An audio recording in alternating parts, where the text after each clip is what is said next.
Bueno, justamente ahora vamos a ver el último tema de campañas electorales, que ya es la última unidad. Y las últimas cosas que nos quedan ver son impacto, como les dije, esta unidad era más o menos bastante desastre. Entonces, hablamos la vez pasada de análisis de encuestas. Si tienen alguna duda de eso, avísenme para comentarla ahora. Pero después lo último que nos queda comentar son medios, redes sociales y crimen organizado. Si nos queda algo de tiempo al final de terminar esto, que es probable, podemos, yo les puedo plantear un par de alternativas de temas, o si quieren ustedes me plantean algún otro y vemos un como que tema como de al final. Antes, por ejemplo, el ciclo pasado vimos bicameralidad, justamente. Hicimos como que una clase corta sobre bicameralidad, el impacto que podría tener, los tipos de bicameralidad, estas cosas.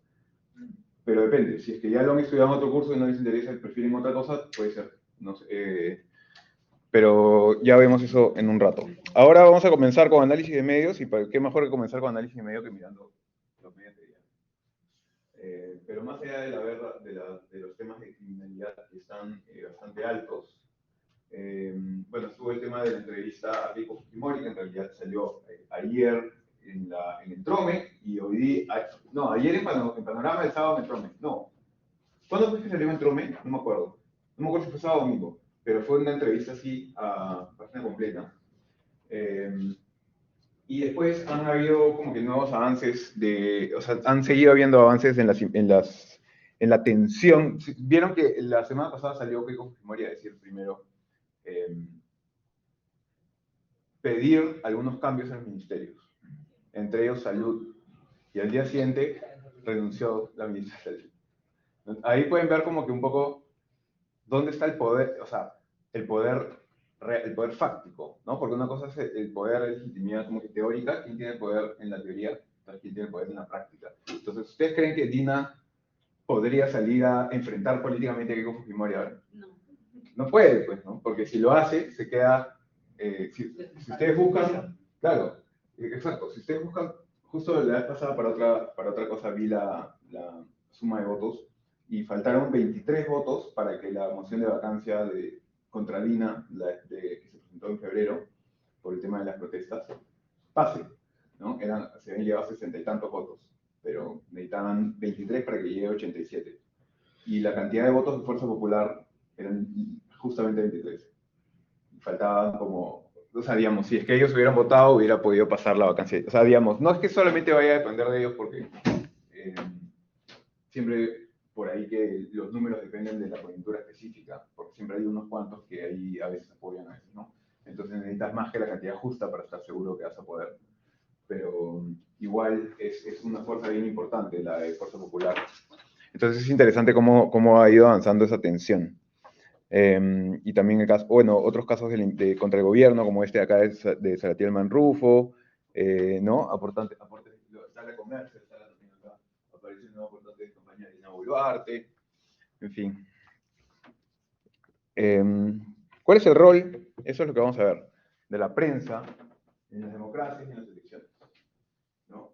En principio, ustedes cuando vimos democracia, ¿se acuerdan que vimos que la libertad de prensa es una institución democrática?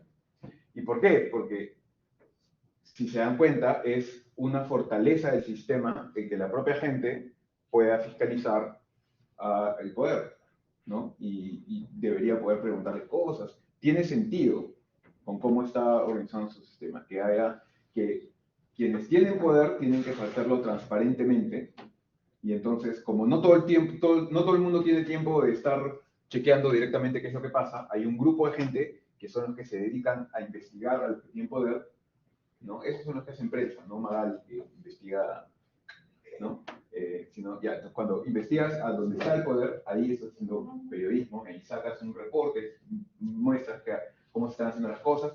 Entonces, eso te ayuda, te limita la posibilidad de que hayan líderes que traten de acumular el poder o de romper las reglas, porque cuando tienes buena prensa y tienes prensa de diferentes, digamos, no solamente un medio, sino diferentes alternativas, idealmente, entonces que es una democracia más sólida, una democracia que es más difícil volverte un dictador porque te van a sacar un montón o es más difícil ser corrupto, es más difícil hacer un montón de cosas cuando tienes una prensa que es saludable. Y pese a que no tengamos una prensa en el Perú que sea digamos, ideal, sí tenemos una prensa que si no tuviéramos eso, la democracia estaría, ahorita, yo no sé si tendríamos, mucho peor, porque si se dan cuenta, casi todos los casos de corrupción o los problemas que se descubren en el gobierno, en el Congreso, esas cosas, los saca la prensa. ¿Cuántas cosas han visto ustedes que las sacó la Contraloría? O que lo sacó, no sé, digamos, el propio gobierno, no sé, o sea, que salió en el peruano porque ¿no? Porque de ahí se lo descubrieron el propio gobierno entre su fiscalización. No, en realidad casi siempre es la prensa la que saca estas cosas. Entonces, por eso es bien importante que tengas una prensa saludable y que nadie controle la prensa, sino que la prensa esté dispersa y que cualquier persona pueda abrirse un canal de YouTube y si tienes éxito, tienes seguidores, tienes buena llegada a lo que dices, claro, evidentemente ojalá que digas cosas razonables, pero tienes que tener la libertad, en principio, de poder hacerlo. Si no puedes hacerlo, es una debilidad democrática. Sin embargo, justamente por las características de la prensa también, y ese rol que tiene, la prensa entonces también influye mucho en cuál es tu contexto democrático, porque lo que se dice, una cosa que se dice que hace es que pone la agenda, ¿ya? Vamos a ver un video sobre eso para comentar qué funciona esto de el agenda setting, que es no sé si lo han visto en ciencia política, pero es un concepto que se estudia bastante.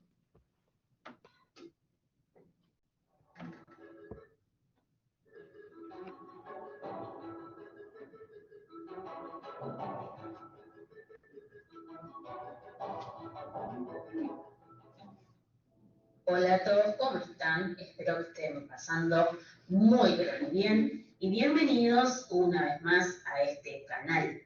En este video les voy a hablar acerca de la llamada Agenda Setting, término que se utiliza para hacer referencia al establecimiento de temas considerados relevantes para ser tratados en los medios masivos de comunicación.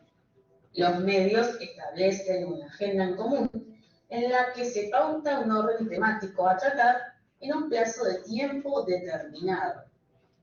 Un ejemplo claro de esto ocurre con la crónica policial o también conocida como crónica roja, donde se registra un aumento en los últimos años en la televisión abierta uruguaya, hasta tal punto que se volvió un segmento central en los informativos. Bueno, lo van a ver a continuación, amigas y amigos, se van a ver ¿qué tan común les parece esto? Todo parece indicar que no es la primera vez que algo de estas características ocurre. Han habido otros hechos con un modus operandi similar. Es un milagro que estemos hablando de gente gravemente herida. Se llevaron casi $240.000. La guerra entre narcotraficantes no es nueva en los Palomares de Casaballe. Típica noticia, ¿no? Con 3 muertos. Cuando ven cosas positivas. Todo se inició a las 5:30 de la tarde, cuando policías de la garita ubicada en Aparicio, Sarabia, San Martín alertaron a 9 Casi todas las noticias tienen esta tónica, si se dan cuenta. Y no solo pasa en Perú, es Uruguay. Nos convoca el Leonardo Pedrux, una rapiña violenta. ¿Qué pasó el día de antes?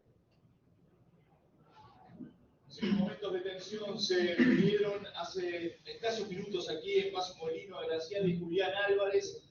Un intercambio de disparos entre delincuentes y policías que los delincuentes habían intentado sacar una zapatería. Observen los impactos de bala en la vitrina de este comercio.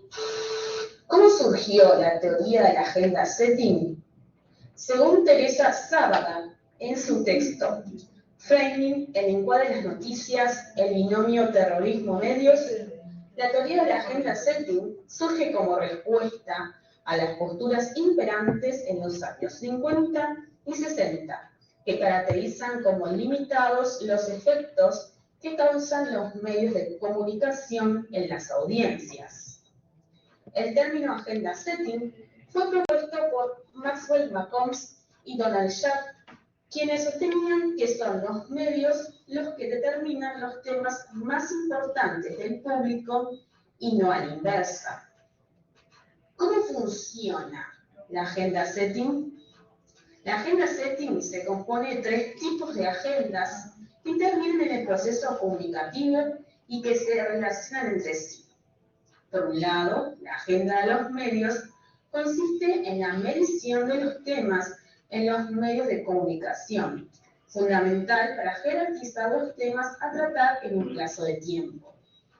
Por otro lado, la agenda pública, que es el grado de importancia que el público le da a los temas seleccionados por los medios, a través de encuestas de opinión pública, con preguntas tales como ¿qué opinas sobre la inseguridad, el consumo de drogas, la situación política y económica de un determinado país, la educación, entre otros temas?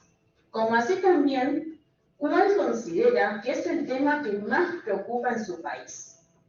Finalmente, en la agenda política o agenda institucional, se miden las acciones adoptadas por el gobierno y las instituciones sociales que se van a incluir dentro de los temas destacados en la agenda de los medios y la agenda pública. Con respecto al funcionamiento de la agenda setting, es importante mencionar los elementos que la conforman, siendo los siguientes: los issues o temas más comunes que más preocupan a la sociedad, tales como la economía, la política, la salud y la educación, entre otros. Son temas que están presentes de forma permanente. Los temas que más se discuten. La relevancia. Los temas tratados... Criminalidad, corrupción en Perú. Se clasifican según la relevancia que estos tienen. Los temas cambian según este criterio. Temas familiares y temas desconocidos. Los temas que más nos identifican son aquellos que experimentamos directamente en un momento de la vida, que afectan nuestra vida personal. Esto hace que seamos menos influenciables por los medios, debido a que tenemos una opinión formada en base a nuestra experiencia personal. Irracional. Por lo que los temas familiares también se los conoce como temas entrometidos. Con los temas desconocidos o poco conocidos, a diferencia de los temas familiares, el público se muestra más receptivo y requiere ser orientado para formar una opinión. Según la teoría de la agenda setting, el grado de familiaridad con respecto a un tema es inversamente proporcional al efecto del mensaje del medio en el público, de tal modo que a menor familiaridad con respecto al tema, mayor será el efecto del mensaje. Bueno, si le gustó este video, por favor. Si se dan cuenta, o sea, entonces esto que comenta que hacen los medios es, de alguna manera, que son casi principalmente los medios, no los únicos, pero casi principalmente los medios, el actor institucional en la democracia que te pone los temas de conversación. Y eso guía cuáles son después cómo son las campañas, cuáles son los temas de los que más se hablan, si es que se discute, o sea, quién se entrevista, si es que nos enteramos o no. ¿Se acuerdan que no nos enteramos de entrevistas a Pedro Castillo hasta la segunda vuelta? Como que pues no se habló de Pedro Castillo mucho. Entonces, y es importante entender eso, que tienen ese rol, pero tampoco caer en la equivocación de mucha gente que sugiere de alguna manera que los medios, como que los medios fueran manejados por 3 patitas, 3 señores con sombrero y monóculos, ¿no? O sea, que quieren como que destruir el Perú y para ganar como que la mayor cantidad de plata ellos, una cosa así, ¿no? Entonces, no es realmente como que razonable una teoría que piense eso, que antropoformice a la prensa como una sola cosa. Entonces, estas críticas que hay a la prensa en general, como a los medios, es antidemocrático hacer ese tipo de críticas. Tú tienes que individualizar si tienes una crítica a algún medio o algún periodista. Sí, porque si no, estás atacando a una institución democrática importante. Si bien los medios ponen la agenda pública, no lo hacen de manera organizada, no lo hacen en la tiendecita blanca, o sea, sentados ahí tomando un café, sino que ocurre de alguna manera de una forma mucho más desordenada. Incluso en un solo medio, como por ejemplo es el comercio, yo he trabajado ahí un tiempo, más o menos he visto cómo son varias de las decisiones. El directorio toma algunas de las decisiones de línea importantes, pero son un montón de personas. Y si bien se conocen entre sí, de esto no siempre están de acuerdo, a veces se pelean en un montón de cosas, y no toman decisiones sobre el día a día, algunas cosas de las minucias del diario. Entonces a veces alguna gente cree como que el comercio fuese como que dirigido totalmente por un pata que él es el que dice exactamente qué es lo que pasa, y entonces hay unos, y en realidad no, en realidad a veces tú puedes ver que o sea, hay un montón de productos que han pasado por un proceso que ya está más bien institucionalizado, no es personalizado con un solo pata. Entonces, hay un montón de actores ahí que juegan en esto, ¿no? Y eso solo es un medio, y ese medio interactúa con otros más. Y hoy en día los medios tradicionales, porque se dice mucho que el comercio tiene una influencia muy grande porque tiene como no sé cuánto por ciento de la prensa escrita, ya, pero ¿quién lee prensa escrita? ¿Cuánta gente ustedes conocen que lea periódicos impresos? Ya pues, mucha más gente se informa a través de otros medios ahora, y hay un montón de competencia en esos otros medios, en prensa independiente, alternativa, y versus la prensa tradicional que también ya está en YouTube, y está en TikTok, y en esas cosas. Entonces, ahora los tradicionales medios impresos, radiales, televisivos, compiten todos entre sí en Internet.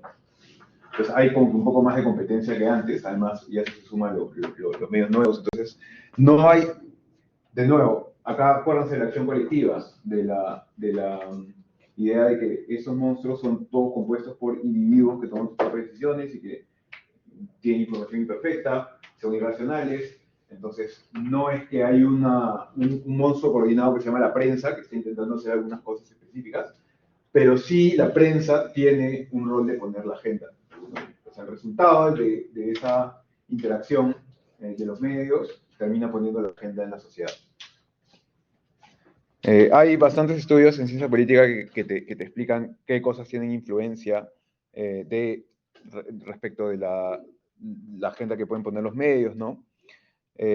O sea, por ejemplo, hay una influencia de las características, cómo es el medio de comunicación, si es un medio de televisión o si es impreso, tiene un efecto distinto, la música que utilizan, ¿no? No sé si alguien ha visto Panorama, que utilizan una música así.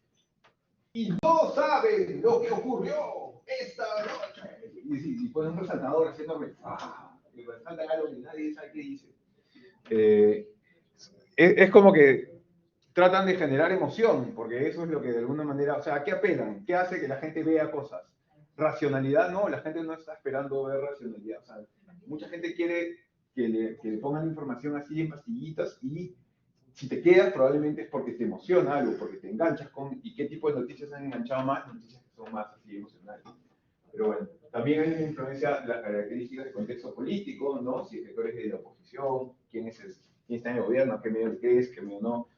Hay gente que no le cree al IEP, hay gente que no le cree a Ipsos, o sea, hay gente que no le cree al IEP porque ellos son de derecha y el IEP dicen que es izquierda, gente que no le cree a Ipsos porque, o sea, porque creen que Ipsos es de derecha, ¿no? Que Alfredo Torres y se inventa las cosas que salen, o sea, como si fuese personalizado el proceso de Ipsos y no institucionalizado, como ya lo vimos la vez pasada.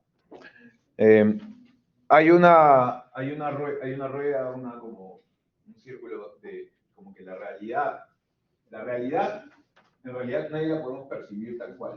Somos como, la realidad es como que de este tamaño, del tamaño de todo el televisor, y nosotros somos una hormiguita con capacidad de percibir alguna cantidad de estas cosas. Nuestro cerebro no puede ser, no, nos demoraríamos toda la vida tratando de entender todo lo que ocurre en toda la realidad de todo el mundo. No se puede, ¿no? Y entonces, ¿qué ocurre? Que esa realidad, además, nosotros vemos, o sea, esa realidad de alguna manera nosotros vemos una parte, pero en realidad también vemos un montón de la realidad puesta a través de los lentes de la prensa. Es lo que más vemos, una parte de la realidad real a través de nuestra propia experiencia y a través de la prensa también, y eso es lo que forma nuestra propia percepción de la realidad. Entonces la realidad para todos no es la misma. ¿no? Entonces lo que es verdad para mí no necesariamente es tu realidad o tu realidad. Son como que, cuando dicen que la gente vive en realidades distintas, es verdad. Porque nadie es capaz de percibir. Todos actuamos, la gente actúa como si todo el mundo pudiese reconocer esto facilísimo. Y dice, oye, pero ¿cómo no te das cuenta que esa vaina es así? No, así no es. O sea, nuestra percepción de la realidad es bien individual y está moldeada en buena parte por la prensa. Y obviamente por nuestras cosas, por nuestras interacciones individuales con la realidad, pero eso también ata cosas, digamos, relaciones emocionales que luego son difíciles de quebrar, ¿no? Vamos a ver un ejemplo que a mí me gusta bastante de cómo la prensa ha influenciado, por ejemplo, en una campaña política particular. Es un paper que se llama El efecto Fox News, que básicamente lo que hicieron fue investigar la forma o el efecto, el impacto que tuvo la introducción de Fox News. ¿Saben qué es Fox News? ¿Alguien ha visto o saben la reputación que tiene Fox News? ¿Sí? ¿Han escuchado o no? ¿Cuántos han escuchado de la reputación de Fox News? Es medio más de derecha. Sí. Es un medio que es conocido en Estados Unidos por ser bastante de derecha. De hecho, o sea, medios como Willax, por ejemplo, tienen inspiración bastante en más o menos cómo es ese tipo de medios, porque no pretenden ser imparciales. Te dicen, nosotros nuestra posición editorial es tal, y como que y no entrevistan a gente del otro lado, como que es muy parcial, ¿no? Entonces, hay medios que son así, ¿no? Guayca en la izquierda acá, o Expreso en la derecha hace lo mismo. ¿Cuándo han visto que Expreso, digamos, le dé veracidad a o una entrevista razonable a la izquierda? Lo mismo hace Guayca con allá. Pero bueno, allá, el que comenzó haciendo esto es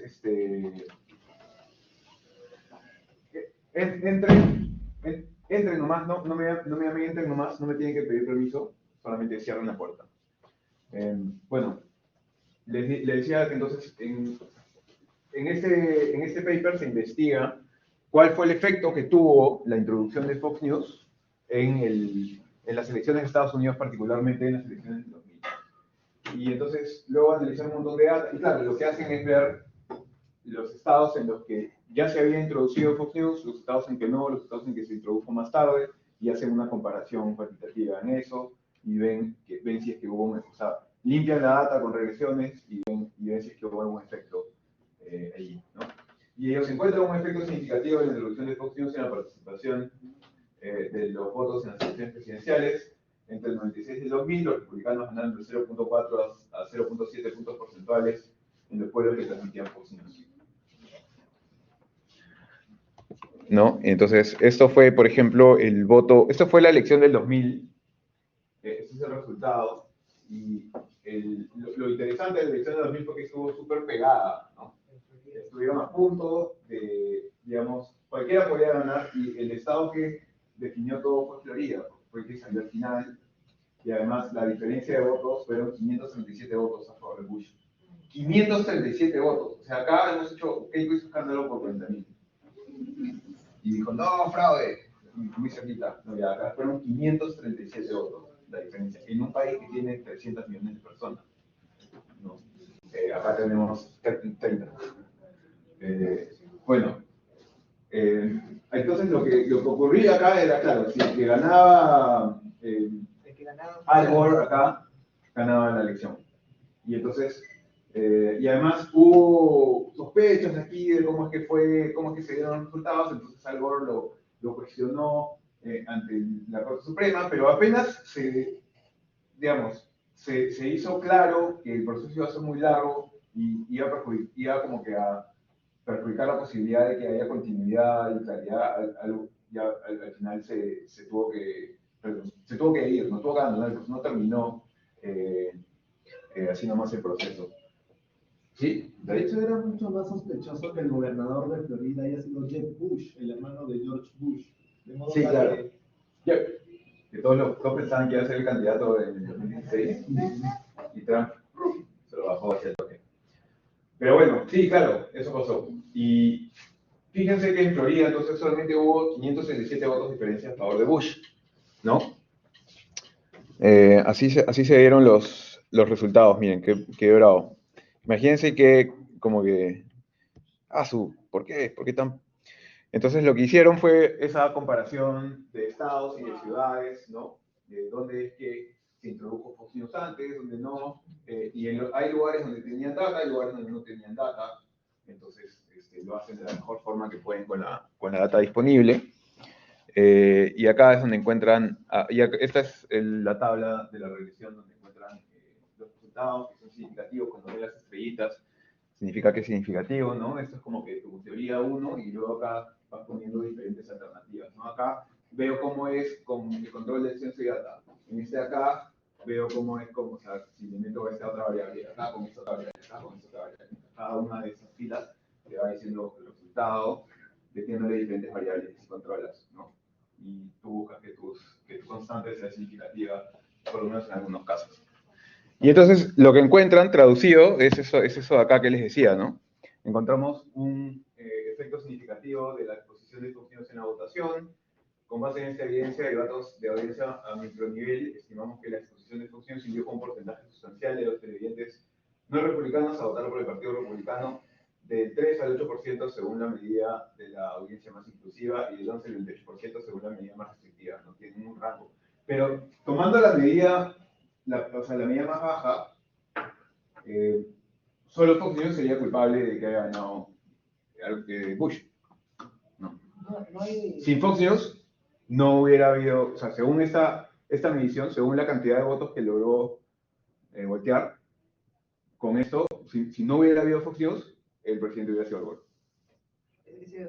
No había data inferida, ¿cierto? No, sí, la data... porque me parece que estaba como que en blanco. Lo que pasa es que hay veces que no puedes como que, o sea, no hay data específica tomada de allí, pero tú puedes extrapolar los resultados de otras partes, porque hay tendencias que son bien similares en varios estados, y extrapolas con margen de error. Pero incluso tomando el margen de error más bajo, la diferencia era tan bajita que era clarísimo que, digamos, sin Fox News no hubiera ganado Bush. Hubo un solo paper, digamos, que hay un montón de, obviamente, gente que investiga la influencia de diferentes medios en prensa, pero me pareció a mí súper interesante este de acá, desde la primera vez que lo vi, por eso se los compartía como ejemplo. Y acuérdense pues que la gente es irracional, ¿no? Entonces, el impacto que nos dejan los medios afecta, por ejemplo, la criminalidad puede tener un número objetivo, y nuestra percepción de la criminalidad puede tener cualquier otro número, ¿no? Que puede ser más alto o más bajo que la criminalidad objetiva. Y lo que va a determinar nuestro voto no es la criminalidad objetiva, sino nuestra percepción de la criminalidad. Entonces, por eso es súper importante los medios, ¿no? Entonces, como se acuerdan de estos gráficos de Kaplan, no, la gente, las cosas que se creen por temas emocionales, no, igual, así la realidad que diga otra cosa, se lo van a seguir creyendo sistemáticamente. Entonces, es bien importante la influencia que tienen los medios, ¿no?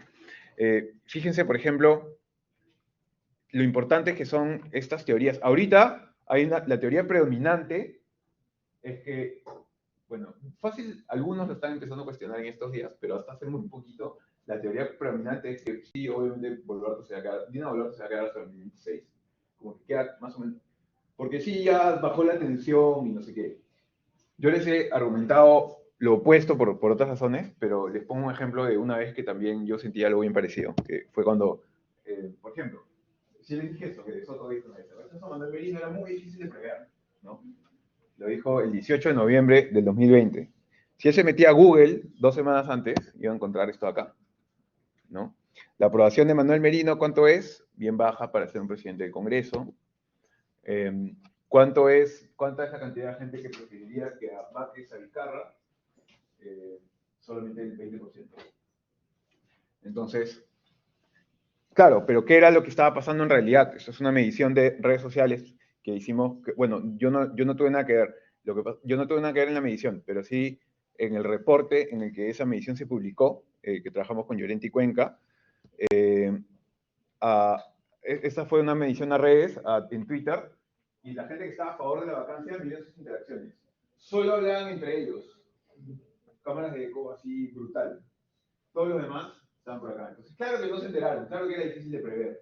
Porque ¿qué estabas mirando medios que te decían lo que tú querías escuchar? ¿No? Entonces no estabas como que al tanto de... Esta es la coalición Merino, ¿no?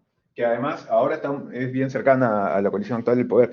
Y escúchame, no era muy complicado. Entonces, ¿cuál fue el resultado del día siguiente tú hacer lo que el 80% de la gente te pedía una cosa, tú hiciste lo opuesto? ¿Cuál fue el resultado? La gente rechazó totalmente a Merino, la decisión esta, y no por cariño a Vizcarra, sino por rabia a Merino. Ustedes, si se acuerdan de esa época, la gente no salía a las calles con carteles de la cara de Vizcarra. La gente salía a la calle con carteles de Merino y digamos, tachado, con cosas a la cara de Merino. No era una defensa a Vizcarra. ¿Estuvo de acuerdo? No, el 90% del país en contra. Entonces, a veces también la falta de que o sea, cuando no tienes una luz de los medios que te vayan explicando o que te vayan advirtiendo algunas cosas, te pueden pasar así eventos impredecibles, ¿no? Esto de acá les quería preguntar, ¿cuál creen que fue el rol de los medios en las elecciones de 2021? ¿Creen que se fue bien?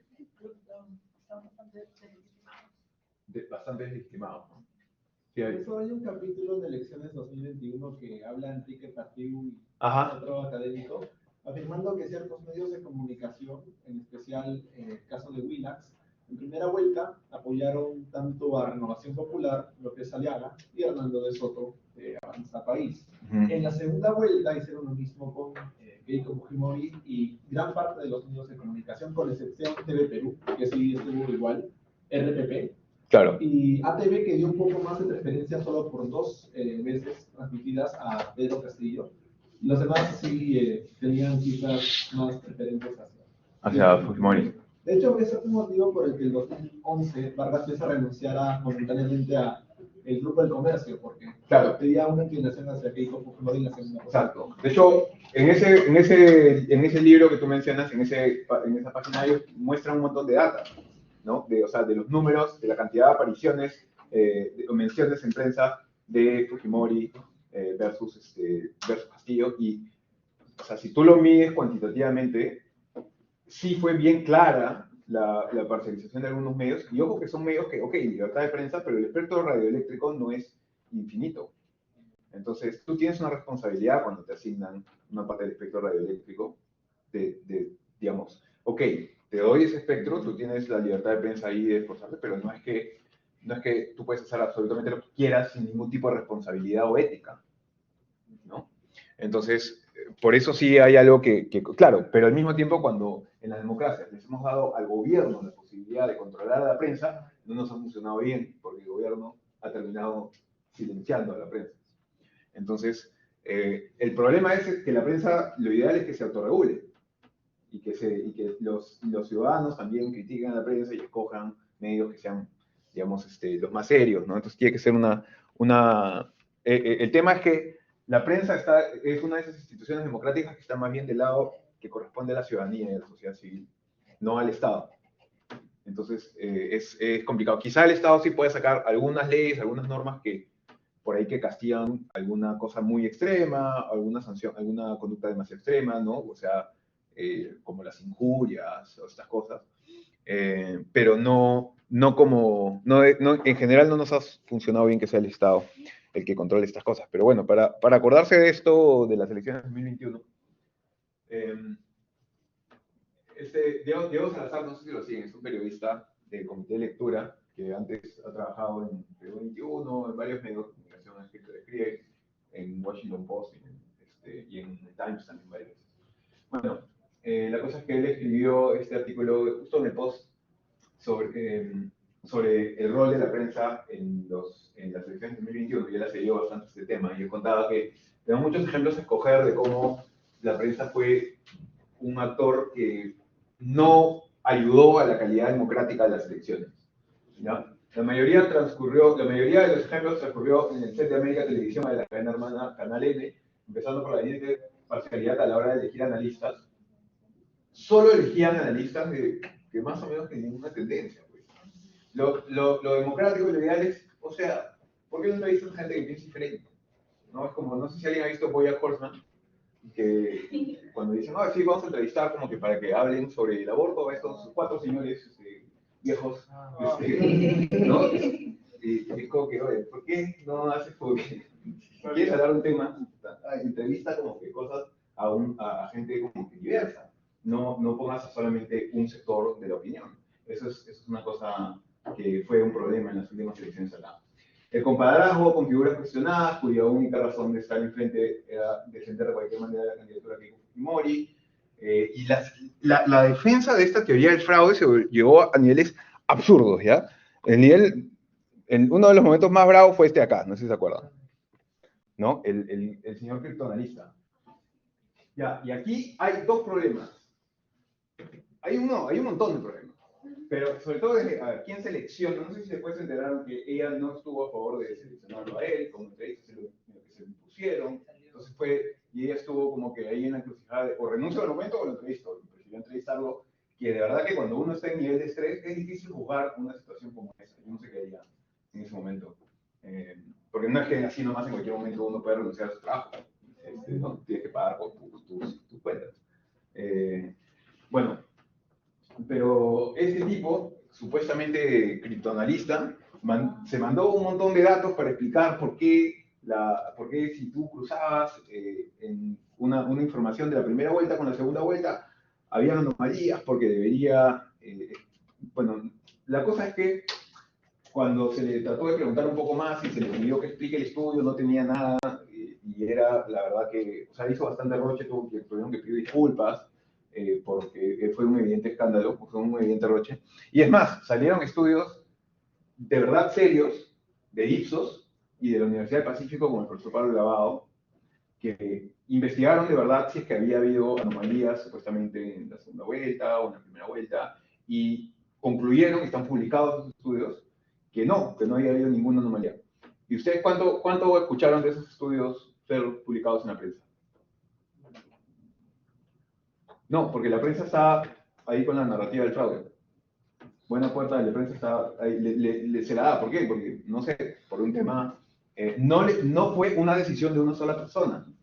Es a donde llegó porque tampoco con violencia nuestra prensa no es perfecta. Y sí, entonces puede pasar que hayan algunas personas que tengan demasiada influencia y no...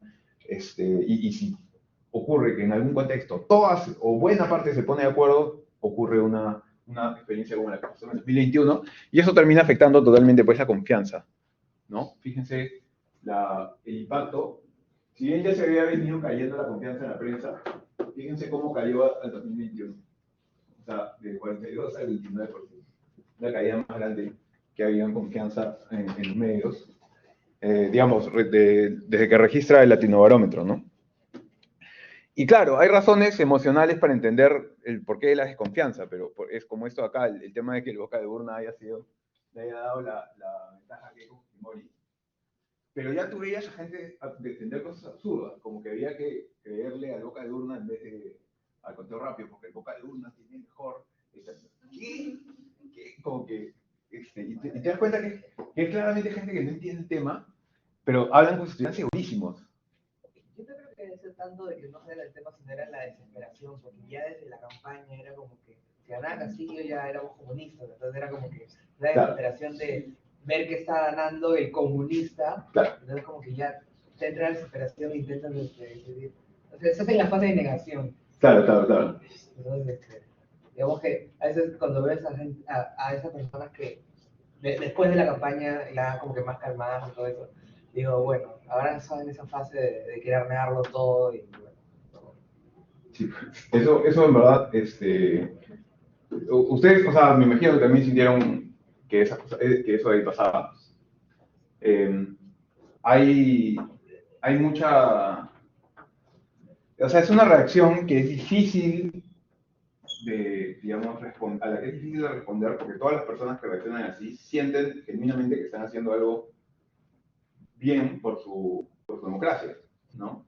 Entonces, por ejemplo, toda la gente yo tengo amigos, yo conozco gente que escribió para los fraudes, digamos, son abogados, conozco a varios abogados, entonces ubico a alguna de la gente que escribió estas cosas, y si ellos hubieran logrado eso, eso era fraude, porque eso hubiera logrado cambiar los resultados. Lo que hicieron básicamente fue impugnar votos solamente en lugares donde se sabía que había ganado Castillo para lograr bajárselos por cualquier razón. Esa era la premisa. Si tú lograbas hacer eso, eso hubiera sido fraude. Porque no hubo, porque si tu fuerza hubiese sido ver la verdad, tenías que impugnar todo el país, mirar todo el país y ver si es que hubo diferencias en todo el país y ver, y el resultado es ok. Pero no, solo impugnaron los lugares donde iba a ganar Castillo. Claro, no, también no es que Castillo probablemente no hubiera querido hacer lo mismo, o Perú Libre si hubiera sido al revés, porque ellos, cuando ocurrió este momento, ellos fueron los que evitaron fraude. Pero igual, lo haya hecho uno o el otro, no deja de ser antidemocrático, ¿no? Sí, profesor, en el 2020, como antecedente, Donald Trump había declarado fraude Sí. electoral. En el 2021 fue Keiko Fujimori. En el 2022 fue Jair Bolsonaro, y parece que este año fue en Turquía.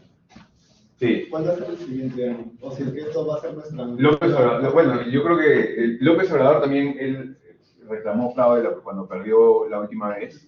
O sea, porque López Obrador ha postulado 3 veces, ha ganado la tercera. Cuando perdió la segunda también reclamó fraude.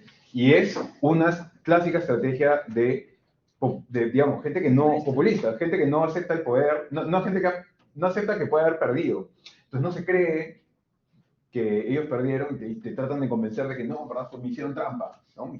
Y lo ves en gente, puede ser de izquierda, como López Obrador, puede ser de derecha como Trump o Bolsonaro. Pero sí, pues eso pasa mucho.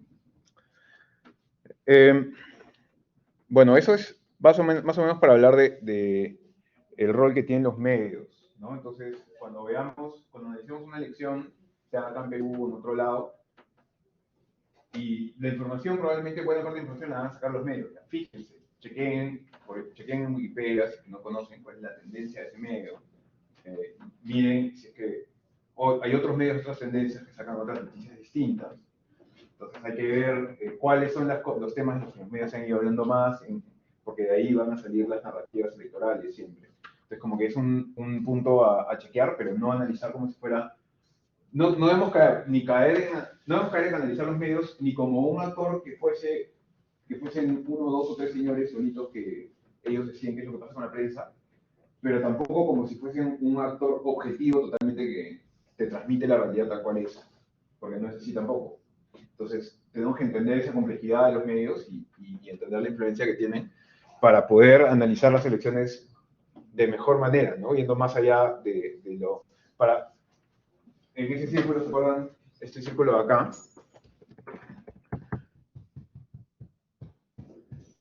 Deberíamos tratar de analizar nosotros esto, más que esto, pero para analizar, como lo que importan las decisiones, o sea, digamos, lo que deciden los votos es esto acá, entonces nos importa entender esta relación.